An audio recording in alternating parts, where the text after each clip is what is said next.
Hi, I'm QDC.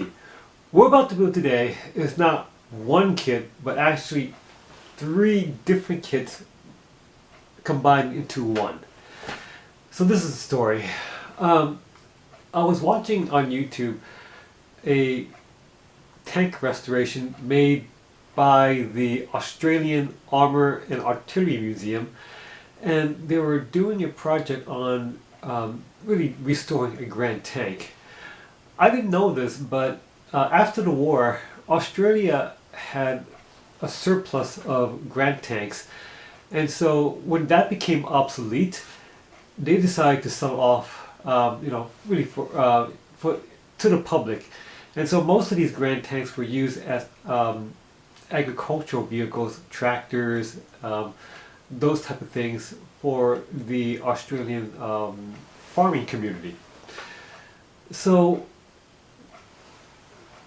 in Australia, there are some Grand tanks that are rusted through, that are scattered all over, parts of Australia. And the Tank Museum in Australia decided that they wanted to actually have one of the original Grand tanks and restore it.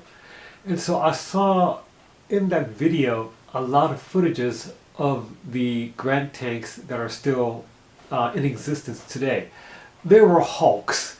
There was just basically all rusted out tank hulls, and so this team at the museum basically was scavenging all types of Grand tanks throughout Australia and combining together into one, for lack of better words, usable tank for them to have in the museum in their collection.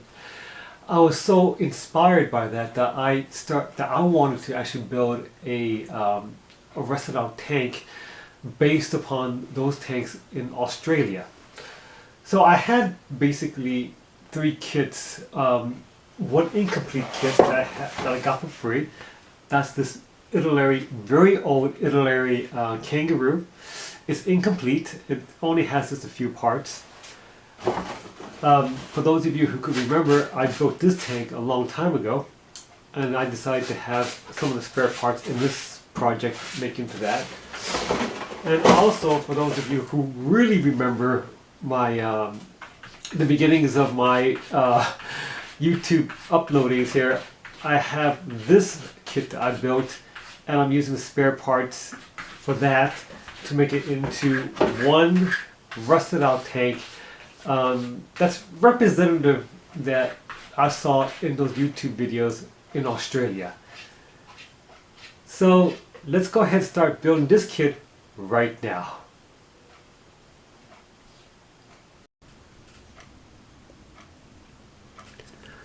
Alright, so the first step in making the diorama is to make some repairs from this very old kit from Italy. So what you see right here is the bottom hole that has been split in two. So my first task is to glue this together.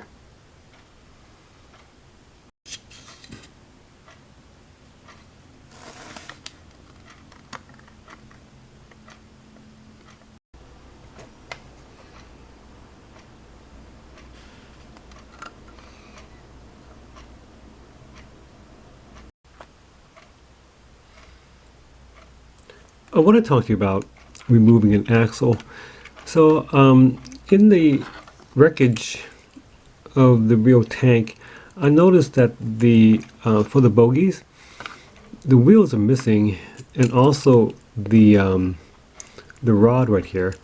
And so what I've done on this kit was that I simply removed these rods right here, which I've done on this set, and then I use a drill to drill a hole right through like that to make it look realistic.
So I'm going to bend one of the fenders. What you're seeing right now is part of the fender, and in order for me to make a realistic bend, I'm going to cut this right here along this piece of plastic.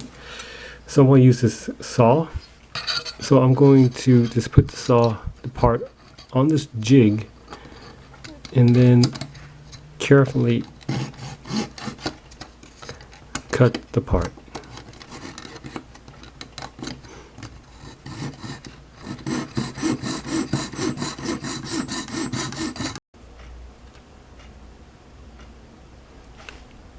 So here we go. There is the cut line.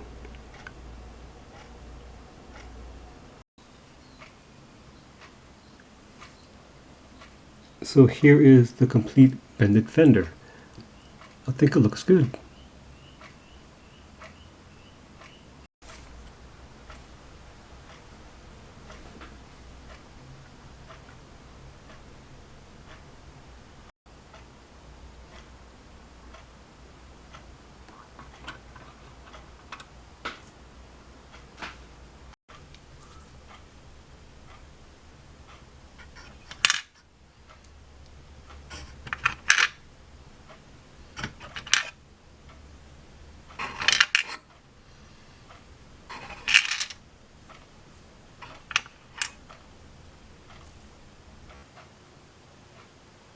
Okay, so we built the model kit, and now it's time for me to show you what I think about this kit so far. These 3 kits so far. Take a look.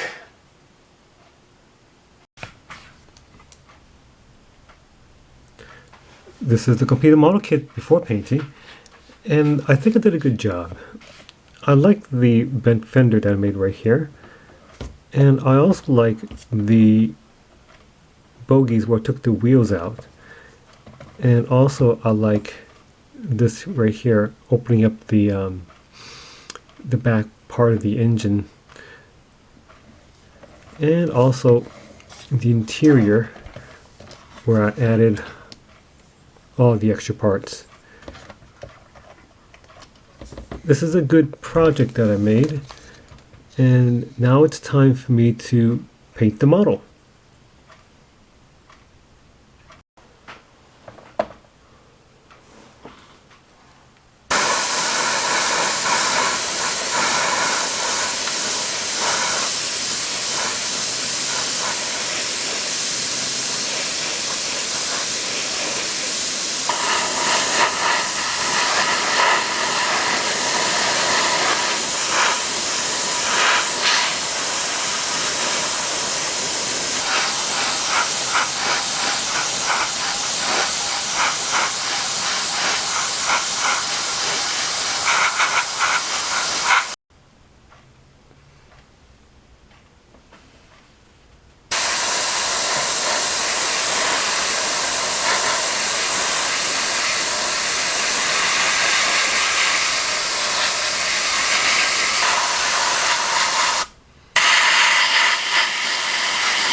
I want to talk to you about making not necessarily chip paint. I saw pictures of a rusted tank where some of the paint was showing, the original paint was showing through, and I'm going to try to mimic that by starting a masking process.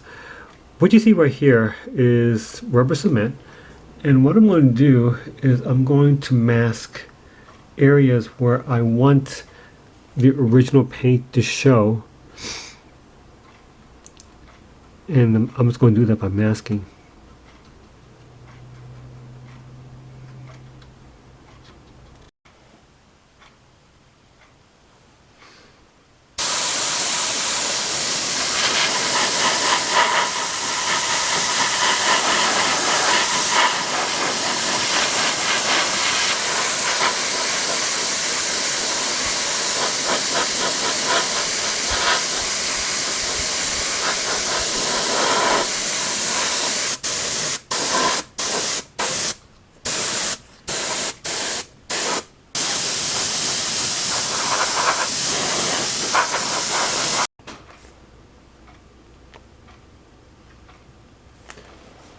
Okay, so I just finished painting the tank with various shades of rust, and so I'm going to remove the rubber cement. What I have in my hand is an ordinary eraser, and so I'm going to use that to rub off the rubber cement off to expose the original paint, and it looks like this after finished.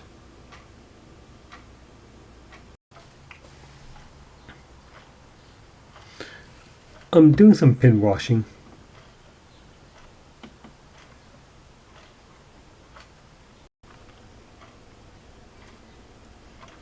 I'm going to do some dry brushing.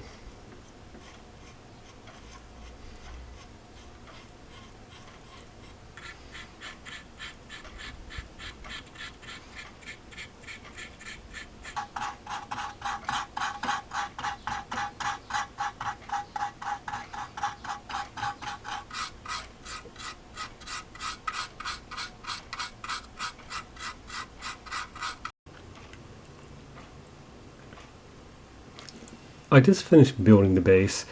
What I've done was I took a piece of wood, cut it to size, stained it, and made these little holes for a good adhesion for the towel grout.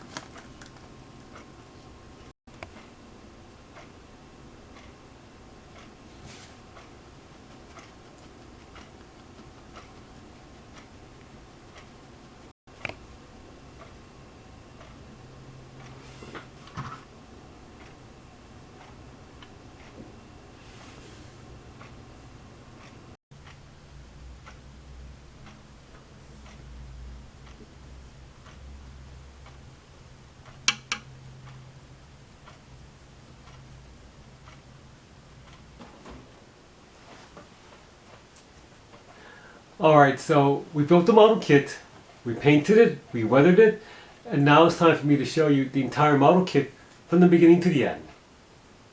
Take a look.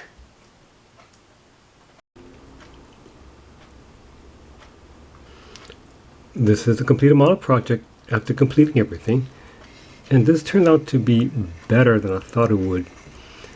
When I first thought about this project, I wasn't sure that this adding 3 kits together, 1 incomplete kit and 2 other kits that are used for spare parts to make this into 1 abandoned tank, I wasn't quite sure that it would look good, but it has. I especially like the paint job that I made using rubber cement to show this original paint of an abandoned tank in Australia does look convincing. And I also like the bogies that I made right here with the missing wheels. If you take a look at the pictures of the real abandoned tanks in Australia, they look very similar to this, which is something that I like. And I also like the open doors here for the engine. So overall, this is a good project for me to do, and I like it.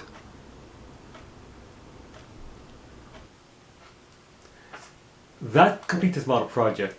What you're about to see is a video slideshow of the entire model kit, but before I go, as always, just because I put this video here on YouTube, it doesn't make me a model kit expert.